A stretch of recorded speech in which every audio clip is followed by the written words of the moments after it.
yaitu Inspiration Talk yang akan disampaikan oleh Bapak Haji Anies Rashid Baswedan PhD. Kepada beliau kami persilahkan. Kita sambut dengan takbir. Allahu Akbar.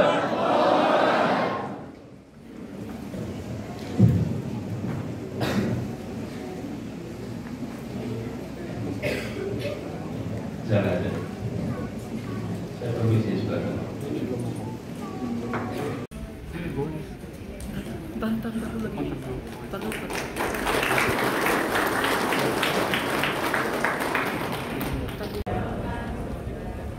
Alhamdulillah, alhamdulillahilladzi arsala rasulahu bil huda wa dinil haq liyudhhirahu 'ala dini kullihi wa kafa billahi shahida. Haji Utama, Ketua Umum Yayasan, juga yang saya hormati Pak Kiai Dodo Syarif Hidayatullah dan Sayyid. Alhamdulillah kita ditakdirkan ketemu lagi. Insyaallah beliau juga terus jadi pilar penggerak bagi kemajuan umat di Kuningan ini.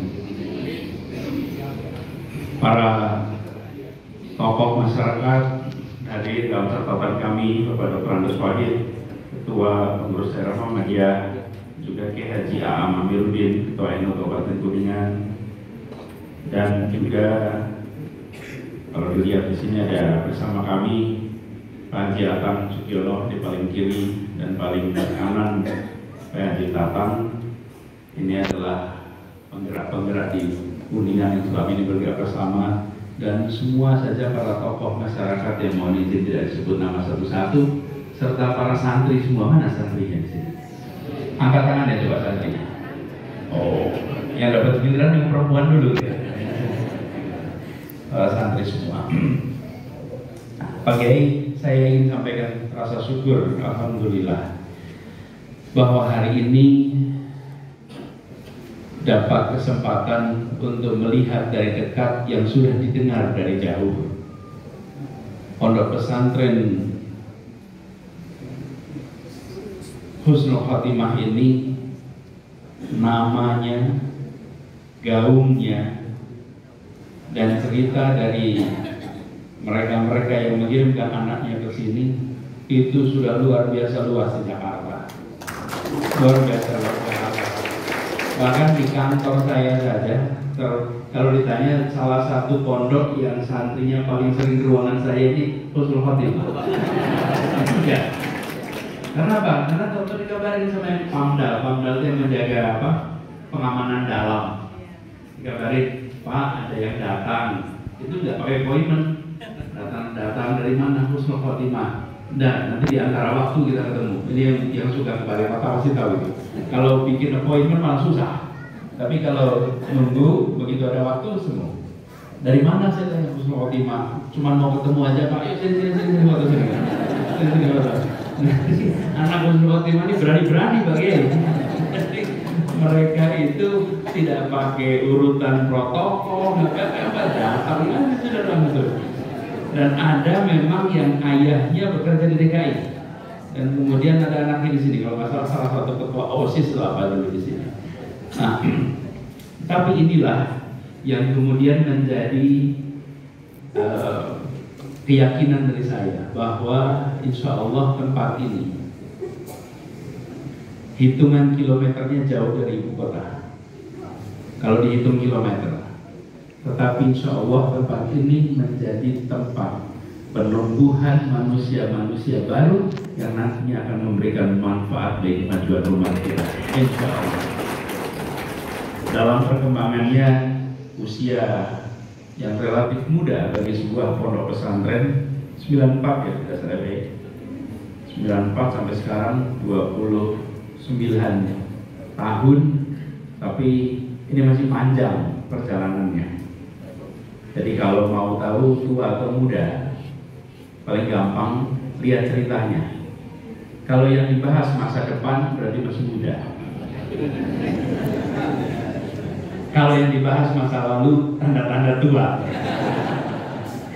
Sama, kita juga begitu. Kita ini kalau bicara dimulai dengan kalimat dulu, ini udah tua ya. Kalau ada orang mulai dengan bicara dulu, udah tua gitu. Tapi kalau besok, insya Allah masih muda. Nah, kami bersyukur kembali ke Kuningan. Saya lahir di Kuningan, saya lahir di Cipicung persisnya. Sekarang namanya Jalan Apidik. Kakek kami di situ tadi disebutkan juga oleh Pak Kiai Dodo. Ini saya jarang cerita, Pak Kiai Dodo. Jarang cerita nih Pak Kiai. Kenapa? Karena kakek dari ibu itu yang di Kuningan. Kakek dari ayah ini kotanya pindah-pindah. Kalau ditanya kotanya di mana, gonta-ganti. Karena perjuangan itu membuat beliau anaknya 11, lahirnya di banyak tempat. Ya, tinggalnya juga pindah-pindah karena waktu itu pindah-pindah menyesuaikan suasana pergerakan. Pernah tinggal di Kudus, pernah tinggal di Semarang, pernah. Salah satu tempat yang beliau tinggali dan ayah saya sering ceritakan, tapi saya malah jarang ceritakan, bahwa almarhum Mayor Baswedan itu dan keluarga lama tinggal di Cilimus. Cilimus ya. Jadi kami tidak pernah tahu bahwa 25 tahun kemudian satu tinggal di Cilimus ayah saya, satu tinggal di Cipicung ibu saya, 30 tahun kemudian ketemu, 25 tahun kemudian ketemu sebagai suami istri. Tidak pernah, cuman karena tadi beliau cerita saya jadi terus ingat juga. Masya Allah, betul ya, ini kita sedang berada di sini. Kiai Dodo cerita menyebut nama Mayor Baswedan yang beliau itu menghabiskan waktu lama di Cilimus di masa perjuangan pada waktu itu. Dan saya tahu persis tempat tinggalnya, walaupun tidak tahu alamatnya, tapi saya tahu tempat lokasi tinggalnya. Karena ketika saya masih kecil, kalau datang ke Kuningan, ayah itu pengen lihat rumah masa kecilnya dulu di Cilimus ini. Semuanya udah berubah sekarang ini. Sekarang ini semuanya berubah. Bapak kanan kiri Kuningan yang dulunya sawah, sekarang kelihatan susah lihat sawah sekarang di pinggir jalan. Nah, kami bersyukur karena di sini kemudian menjadi tempat pendidikan. Mudah-mudahan adik-adik semua yang sekarang sedang menjadi santri bersiaplah untuk masa depan. Lokasi pendidikannya boleh di mana saja, tapi mimpi Anda harus ada di langit yang amat tinggi. Pegang itu. Nah, dan kami berharap adik-adik semua yang sedang belajar di sini manfaatkan betul kesempatan untuk ngaji yang tuntas. Masa pendidikan itu memang sering berat dijalani, walaupun enak diceritakan bagi yang sudah lulus. Kalau sudah lulus, cerita masa nyantri itu menyenangkan. Yang menjalani penuh dengan tantangan. Insya Allah jadi pembelajaran. Bapak Ibu sekalian, para alim ulama, para tokoh masyarakat yang kami hormati, kami memang kembali ke sini kebetulan dengan teman-teman menyelenggarakan kegiatan mudahan di sini. Dan seperti disampaikan juga tadi, kami banyak berkeliling menyaksikan Indonesia yang amat beragam. Indonesia luar biasa beragam. Keragaman itu seperti juga pelangi, hanya indah bila bersatu. Keragaman itu menjadi bencana ketika diwarnai dengan permusuhan, ketegangan, berwarna-warni. Karena itu saya sering menggambarkan bahwa bangsa Indonesia ini itu seperti sebuah persenyawaan. Persenyawaan itu beda dengan campuran. Kalau campuran itu dicampur tidak membentuk unsur baru. Kalau persenyawaan itu barang yang dicampur jadi unsur baru. Pinjamnya Kang Pak Ajaran. Ini air nih. Ini adik-adik yang belajar SMA pasti tahu persis. Air ini namanya rumus kimianya H2O. Kita semua tahu H2O itu. H itu apa? Hidrogen. O itu hidrogen dan oksigen bercampur membentuk namanya air. Air itu bukan oksigen dan air itu bukan hidrogen, tapi dalam air ada oksigen, dalam air ada hidrogen. Ketika bersenyawa dia membentuk entitas baru namanya air. Tidak banyak bangsa di dunia yang bisa bersenyawa seperti bangsa Indonesia. Karena Yang hidrogen tetap hidrogen, yang oksigen tetap oksigen, tapi bergabung menjadi air. Ini kalau dibongkar isinya ada hidrogennya, ada oksigennya, tapi barangnya beda. Coba cari hidrogen sendiri, ada yang mau minum? Ada, ada. Coba oksigen sendiri, bisa nggak diminum? Nggak bisa. Nah, Indonesia kita itu campuran dari unsur-unsur begitu banyak membentuk entitas baru bernama Indonesia. Nah, di dalamnya ada apa? Ada Sunda, ada Jawa, ada Bugis, ada Manado, ada Batak, ada Aceh. Itu di dalamnya. Ini harus dirawat. Nah, kebanyakan dari kita akhir-akhir ini lebih sering membicarakan unsur pembentuknya daripada unsur yang dihasilkannya.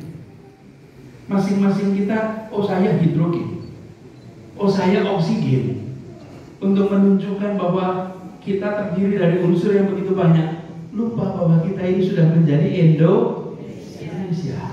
Nah, apa yang terjadi? Yang sering muncul justru temanya ini Garuda Pancasila yang dibahas adalah kebinekaan. Kebinekaan itu penting, tapi kalimat Bhinneka Tunggal Ika sebetulnya kata terpentingnya bukan bineka. Kata terpentingnya adalah Ika. Itu artinya apa? Kalau tunggal, nah, yang artinya satu itu tunggal.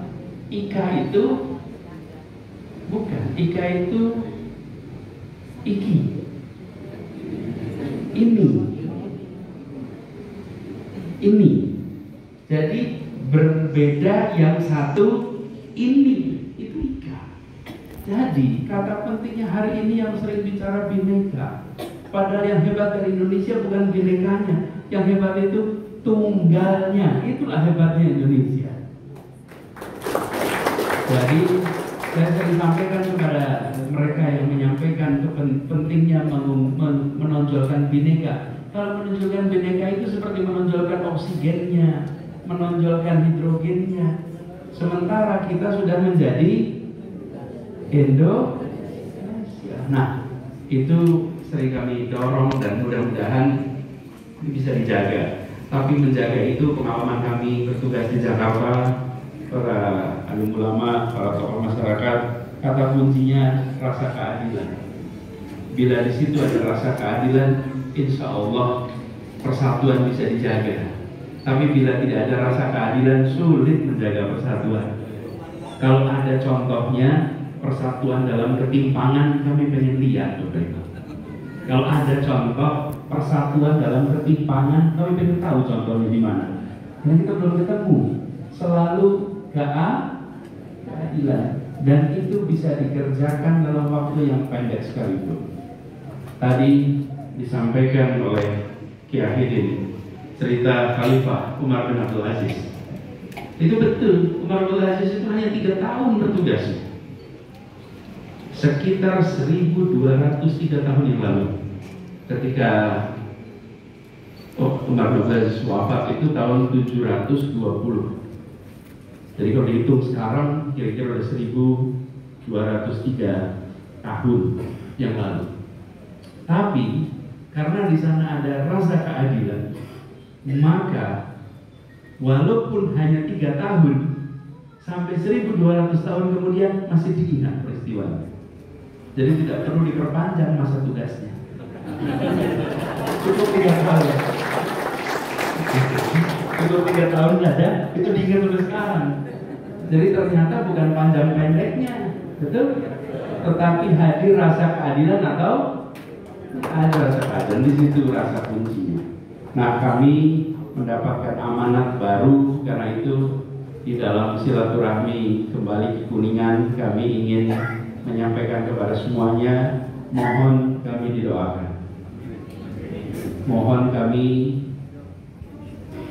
diberikan restu sehingga bisa menjalankan amanat ke depan ini. Doakan agar bisa istiqomah, doakan betul-betul amanah di dalam menjalani proses ini, dan selalu dekatkan dengan ikhlas, karena perjalanan ke depan bukanlah perjalanan yang yang datar tapi perjalanan yang mendaki. Tapi juga seperti yang lain saya sampaikan pada para tokoh masyarakat di sini bahwa kami ini tidak mencalonkan, kami ini dapat panggilan baik. Dan ketika di Jakarta dulu juga begitu. Di Jakarta dulu itu kami dapat panggilan untuk menjadi calon gubernur. Di sekarang juga begitu. Bahkan yang memanggil kami bertugas pertama kali yang mengusulkan itu namanya Partai Nasdem. Partai yang selama ini dulunya tidak pernah mendukung kami. Betul tidak? Betul. Oh, stasiun aja banyak nggak menonton waktu itu. Iya kan? Tapi mereka memutuskan mendukung, dan akibat keputusan itu mereka menghadapi konsekuensi yang tidak sederhana. Betul ya? Bahkan kemanapun kami pergi, sebelum kami datang pasti ada surat-surat yang datang ke tempat yang akan mengerjakan acara. Betul ya? Tempat Pak Yai dikirimin surat, tadi juga tempat datang dikirimin surat, macam-macam itu dikirimin. Kami pulang yang jadi tuan rumah repot dengan segala macam urusan. Mudah-mudahan Husnul Khotimah tidak repot sudah kami pulang. Ya. Ini negeri merdeka, tidak seharusnya ada rasa takut dalam menyelenggarakan acara apapun. Tapi jangan khawatir, insya Allah kalau kita ingat perjalanan, kalau mau pilih jalan yang datar, jalan yang ringan, ya nantinya akan dicatat. Saya ingat, kita ingat-ingat itu sekarang.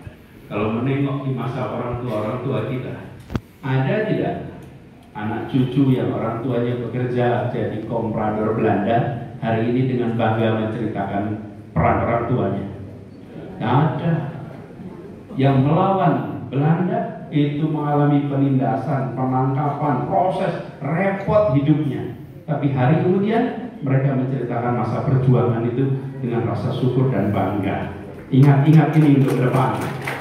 Ingat-ingat ini untuk ke depan.